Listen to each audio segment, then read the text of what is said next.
آج کے دور میں سب صحافی بن چکے، ادھر فون پر کوئی سنسنی خیز خبر آئی، ادھر انگوٹھے میں کھجلی شروع اور شیئر کے بٹن پر کلک۔ لوگ سمجھتے ہیں کہ انہوں نے نیکی کی اور دوسروں کو آگاہ کیا، لیکن کیا معلوم شیئر کرنے کا ایک کلک نامہ اعمال میں گناہ جاریہ کے میٹر کو اسٹارٹ کر چکا۔ آج کل تو عالم یہ ہے کہ لوگ واٹس ایپ گروپس میں ایسے خبریں شیئر کرتے ہیں جیسے وہ خبروں کے خود عینی شاہد ہوں۔ بھائی ذرا رکیے، فارورڈیڈ ایز ریسیوڈ لکھ دینے والا عذر اللہ کی عدالت میں کافی نہیں ہے۔ اللہ تعالیٰ نے 1400 سال پہلے ایک ایسا فلٹر ہمیں دیا تھا جو آج کے ڈیجیٹل دور کی سب سے بڑی ضرورت بن چکا ہے۔ سورہ حجرات کی آیت نمبر 6 میں ارشاد ہے، یا ایھا الذین آمنوا ان جاءکم فاسق بنبأ فتبینوا، اے ایمان والو اگر کوئی فاسق تمہارے پاس کوئی خبر لے کر آئے تو اچھی طرح تحقیق کرو، ان تصیبوا قوما بجہالۃ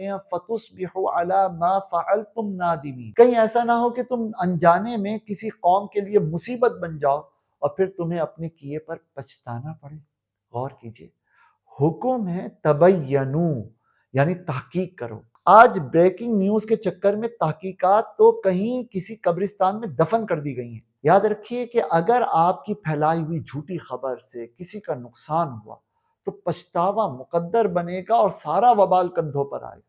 کچھ لوگ کہتے ہیں مفتی صاحب میں نے تو صرف شیئر کیا ہے، خبر تو فلانے پیج یا ویب سائٹ کی تھی۔ انہیں یہ حدیث مبارکہ سینے پر ہاتھ رکھ کر سننی چاہیے۔ صحیح مسلم میں اللہ کے نبی صلی اللہ علیہ وسلم نے فرمایا، کفا بالمرء کذبا ان یحدث بکل ما سمع، کسی شخص کے جھوٹا ہونے کے لیے اتنی بات بھی کافی ہے کہ وہ ہر سنی سنائی بات کو بغیر تحقیق کے آگے بیان کرتے۔ سوچئے، ادھر شیئر کا بٹن دبا اور ادھر فرشتے نے ہمارے نام کے آگے کاذب یعنی جھوٹا لکھ دی۔ کیا محض چند ویوز یا لائکس کے لیے اپنا نام جھوٹوں کی فہرست میں لکھوانا دانش مندی ہے؟ پھر ایک خطرناک ترین پہلو لوگوں کی عزتیں اچھالنا اور فیک نیوز کے ذریعے لوگوں کا قتل معنوی کر دینا، ان کی معاشرتی عزتوں کو لوٹ لینا۔ المجالس بالامانہ، نجی بیٹھکیں امانت ہوتی، نجی چیٹ، تصاویر، ویڈیوز کو پبلک کر دینا، کسی کی ایڈٹ شدہ ویڈیو یا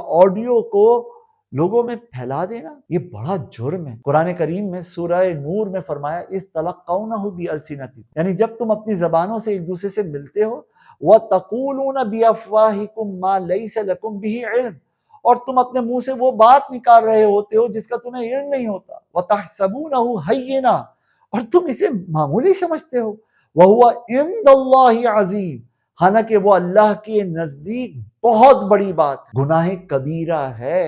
ہم اسے معمولی سمجھتے ہیں، وائرل کنٹینٹ سمجھتے ہیں، مگر اللہ کے ہاں یہ بہت بڑی چیز ہے۔ دوسروں کی پگڑیاں اچھالنا اپنی آخرت کی بنیادیں کھودنے کے مترادف ہے۔ پرانے زمانے میں کوئی جھوٹ یا کوئی غیبت ایک محفل میں ہوتی تو وہ اسی کی حد تک محدود رہتی، لیکن آج کی ایک غلط پوسٹ اگر 10 لاکھ لوگوں تک پہنچی تو 10 لاکھ غلطیوں کا گناہ کندھے پر آ گیا، اور جب تک یہ پوسٹ یا ویڈیو انٹرنیٹ پر رہے گی گناہ کا میٹر چلتا رہے گا۔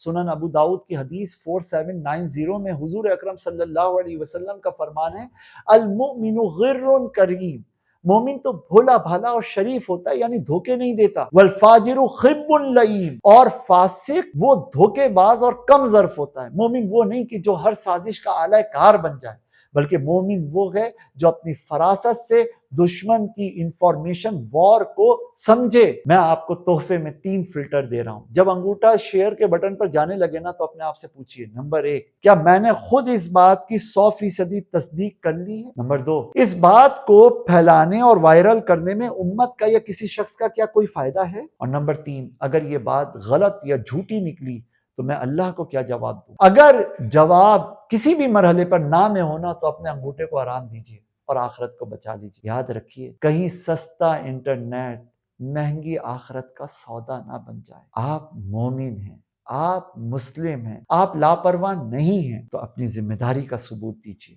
موبائل، انٹرنیٹ آپ کے ذمہ دارانہ رویے کے نتیجے کے اندر بہتر ہو سکتا ہے، اور غیر ذمہ داری صرف اور صرف کانٹوں کو بڑھاوا دے گی، گلستان میں گل پیدا نہیں کرے گی۔